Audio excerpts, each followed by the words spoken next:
Hey guys, and welcome to my latest Let's Play series.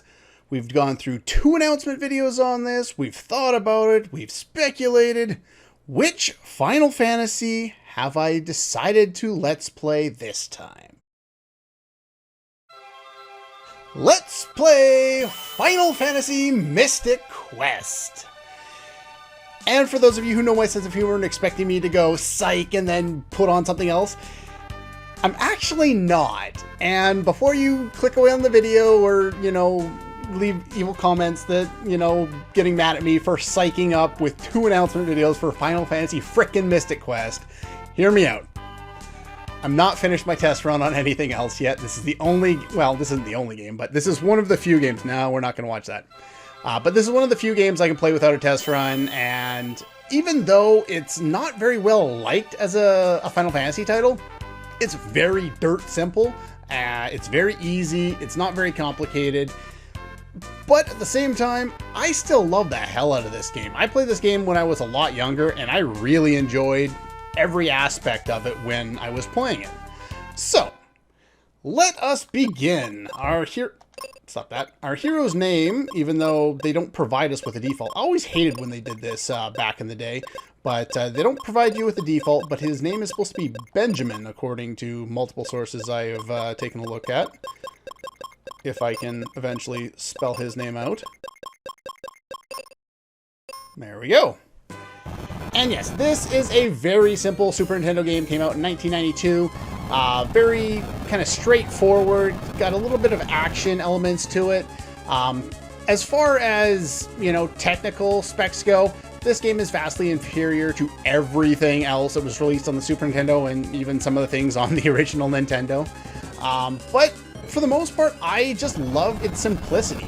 It's got an awesome soundtrack. It's a lot of fun to play. You actually get to jump, which is awesome.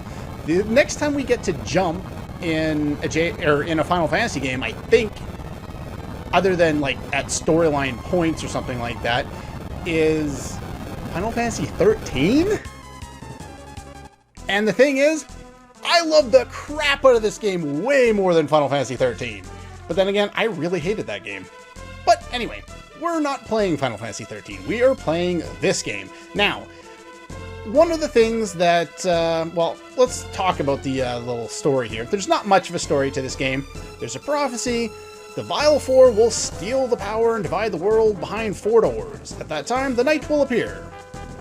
And apparently we are that Knight. Because, of course we are. We're the main character in a JRPG. We have the 4 crystals, 4 orbs, 4 crystals, 4 magic rocks.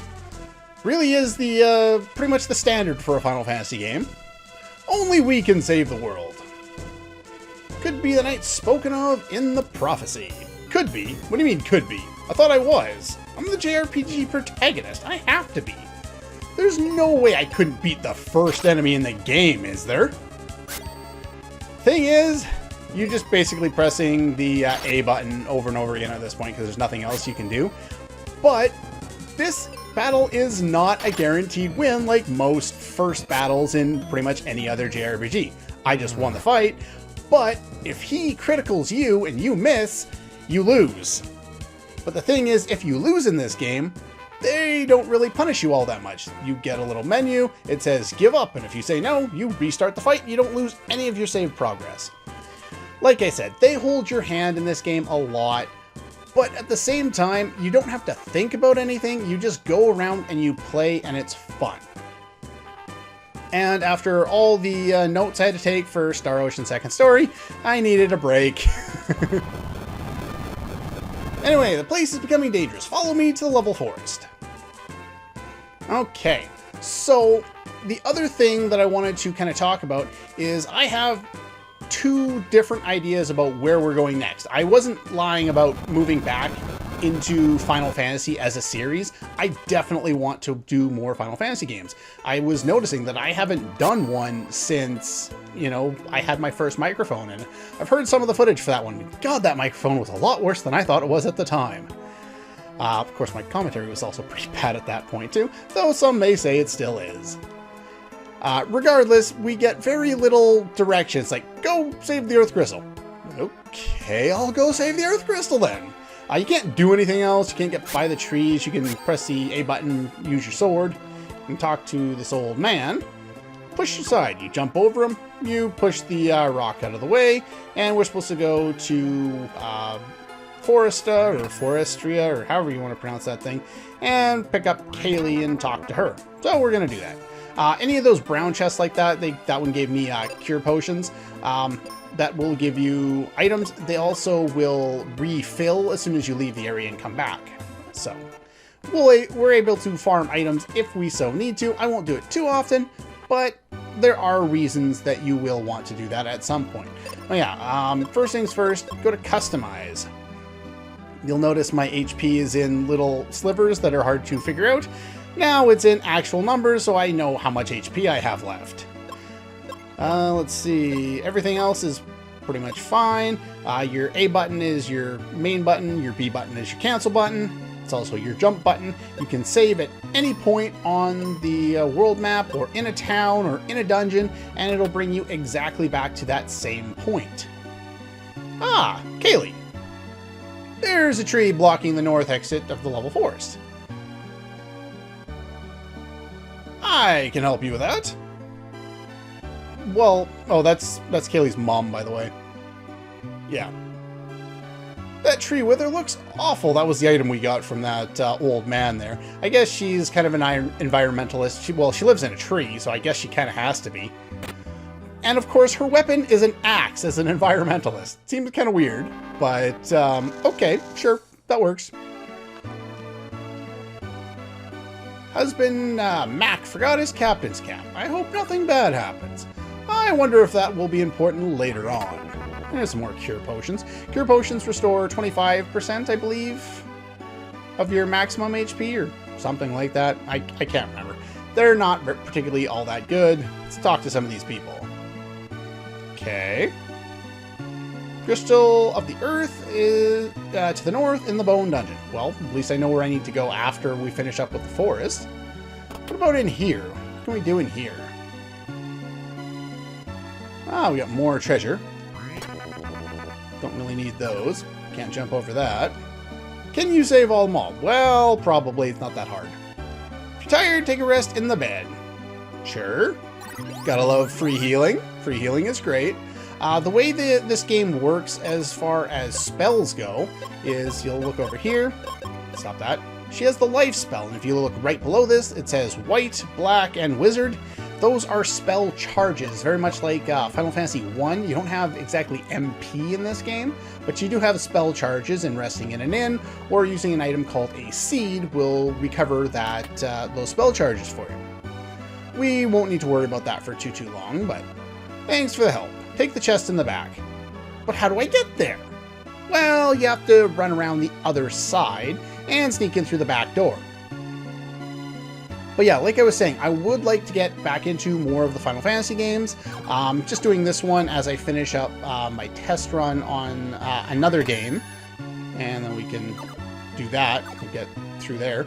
Anyway, you pick up the cure spell, you get the spell one time, and then you just keep using it until you run out of charges. Then, like I said before, you need to rest in an inn or use a seat. Stop. Game? Wow, that was weird. I pressed left every single time there. You've turned into an old man. Should I give you 100 gold? Anyway, let's see. What do we got up here? What about you? Monster can drain energy from a person. You're really just a child, but you look like an old lady. Okay then. But yeah, I want to get back into the Final Fantasy games, finishing up a test run, and once I do, once I finish up my test run, then we'll be able to move into that. This is kind of a placeholder game. I was expecting that I would LP this game at some point, basically just when I needed time, a placeholder to carry me over another month or so to get things all figured out.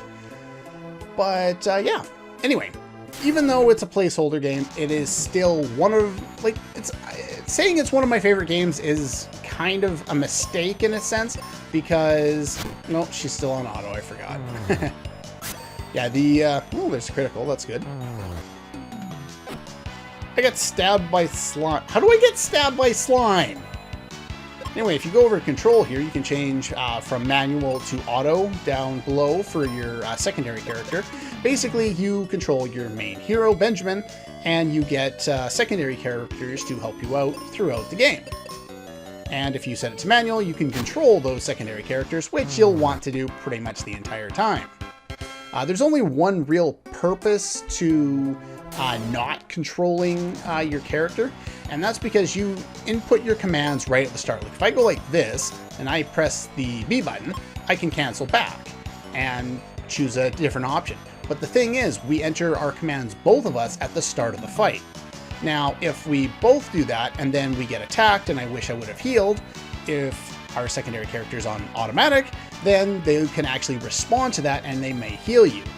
But you still have to, leave with them, have them respond in a way that you may or may not want them to do. Yeah, for the most part, Benjamin's damage is far too low right now to take down an enemy in one hit unless he criticals. So I'll have Kaeli take out one enemy in one hit and have Benjamin attack whoever the other enemy is with 2 hits to take it out. And now that he's leveled up, he shouldn't be too bad. The start button gets you into the menu, by the way. It's kind of a strange setup. Let's get some healing in there. I am going to fight some of these extra enemies. I will show some of these battles on screen. Some of them will cut out, but yeah, the kind of the basic idea is it's a very simple JRPG, and in fact, you can probably just hold down the fast forward button and get through a big chunk of battles. In fact, last night before I went to bed, I decided, well, let's figure it out, and I got through the first 4 dungeons of the game with doing very little other than just holding down the button. And the hit percentage early in the game is not particularly high, so unfortunately, we're going to do a little bit of missing. Let's try that again.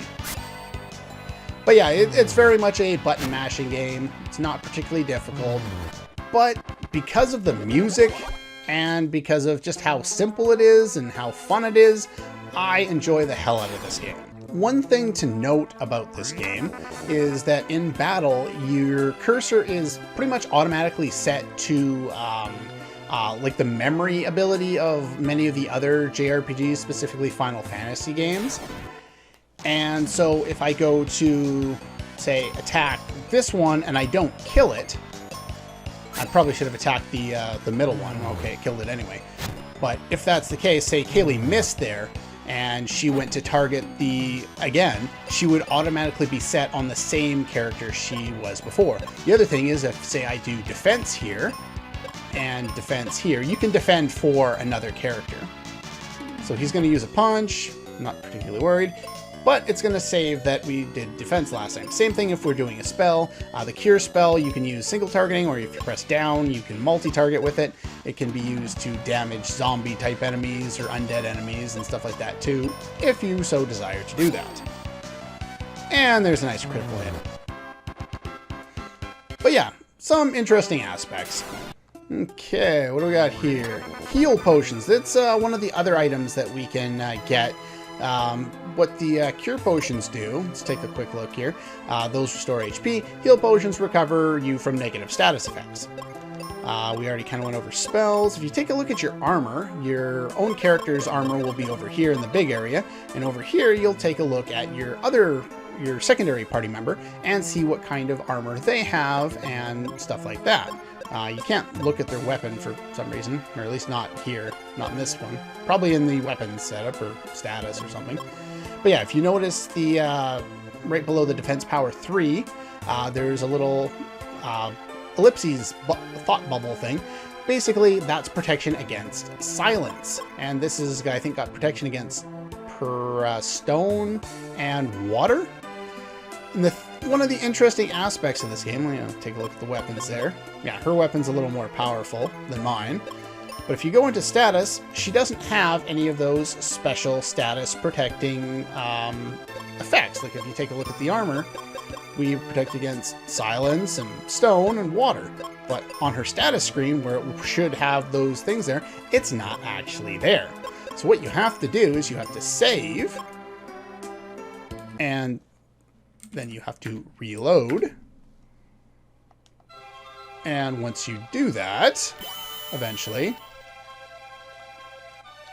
there we go, load up that file again. It puts you exactly where you were before. Oops.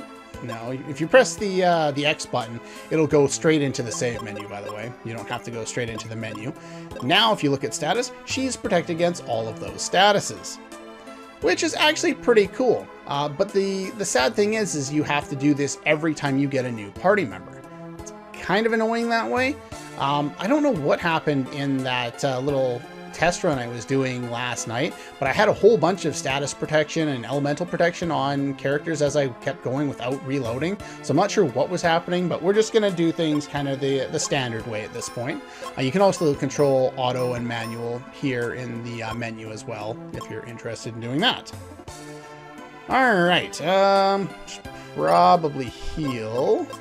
That's the wrong button. There we go, good enough. Sometimes the select button will change some things. And maybe it's on the world map. We'll take a look at that in a moment. Evil Tree. She attacks the Evil Tree. It becomes a monster who surprises her with poison. It's kind of weird. She gets poisoned. She's not poisoned in battle, though. It's kind of weird. Anyway, there's not a whole lot we can do at this point. We don't have any special attacks or anything like that, so we're just going to use our normal attacks to take out this enemy. Now, that's not entirely true. There's an interesting aspect to the life spell in this game. Many enemies, and this includes bosses, including this one. The way that they programmed the life spell in the North American version of the game is it toggles between life and death instead of reviving. I guess they started doing that so they could, you know, allow you to use it on undead enemies, but I could use it right now on the boss and I could one-shot the boss. It's kind of boring to do that, so I won't be doing it right away, though later on in the game when we have certain party members that aren't going to be able to one-shot a normal enemy with their normal attack, I might use the life spell in place of it just to one-shot an enemy. Ow! We might end up dead here, because I have no way of reviving Kaeli. This could be bad. You'll notice as the enemies, yeah, there we go. As the boss loses more HP, they lose clothes and their sprite changes. So yeah, basically you can give up. If you say no, you get to restart the battle exactly how you were when you went into it. Guess I should have used life to just take him out. Oh well. Guess I'll have to keep up on the healing a little better this time. I'm not used to having to heal so much in my JRPGs. There we go. One more attack round and then I'll use Cure on both my party members, I think. Yeah, that sounds like a good idea. Use Cure on both of us. Kaeli can attack. Yeah, the Cure spell is much more effective than your Cure potions, your basic Cure potions. Now, one of the things I really like about the little sprite changes that the enemies will undergo. Ow! Would you stop missing? Jeez. No. I just want to heal one person. Do not hit Kaeli. Again? Game! Wow, I'm gonna die twice against the same boss. Maybe I can finish him off. Defense down. Not particularly worried about that, but yeah, I don't think I'm gonna be able to kill this guy. We'll go for a heal spell and see if I can actually take down this boss. I'm surprised I died twice on it in such an easy game, but oh well. Nope. Oh, I'm out of spell charges. Yeah, I think I'm dead. Oh, look at that! I survived! Woohoo! Oh, that was fun. In this case, I actually did let her die, so it makes sense. Though normally you wouldn't have died at all, and it wouldn't have made any sense why she collapses all of a sudden. She needs to take the elixir, which is in the Sand Temple, which of course Benjamin is going to do his part as the gentleman and the knight to go get. And nice of her, she gives us an axe, which allows us to do a couple of things. One is cut down those, and two, go to areas that we previously wouldn't be able to go to. So first things first, let's give ourselves a little bit of healing here. Should be good enough. Oop. And down here we had access, well, we didn't have access to these areas before. So let's just go down here and take down these guys. Now that we're a little higher on the level, we should be able to one-shot these guys with the axe, which is more powerful. Still, how do you get stabbed by slime? Most of the enemies around here just use basic physical attacks. Nothing we've fought so far is weak against anything in particular. But the game's pretty cool in that it has, you know, 4 elements. We got a nice level there. Some more heal potions. Yeah, like you can kind of, as you level up... Sorry, my brain is completely spacing out. Okay, here's the point I was trying to make. So there's elemental damage, and enemies can be weak against specific elements. There's earth, water, fire, and wind, because this is Final Fantasy. And there are 8 different status effects you can get hit by. Doom, which I think is just a countdown like it is in most. Petrify, paralysis, sleep, confusion, poison, blind, and silence. Now, as I said, the items here will respawn as soon as you leave the area. So if I go and I kill this guy all over again, and we're just going to go and apply the fast forward method, then you can get more heal potions. Now, like I said, I'm not going to do a whole lot of this over and over again, but what I am going to do is I'm going to pick up a few of each of these two, since I can get them pretty fast here, and I just want to build up to like 15, 16 or something like that of those items, and I will do that off screen. Then I will run back to Foresta, and I'll spend a night at the inn, and then that'll be pretty much it. But I'll do those in between episodes. Next time, we will head to this area here, the Sand Temple. See if we can find that elixir for Kaeli. Anyway, that's all for this one, and I'll see you guys next time.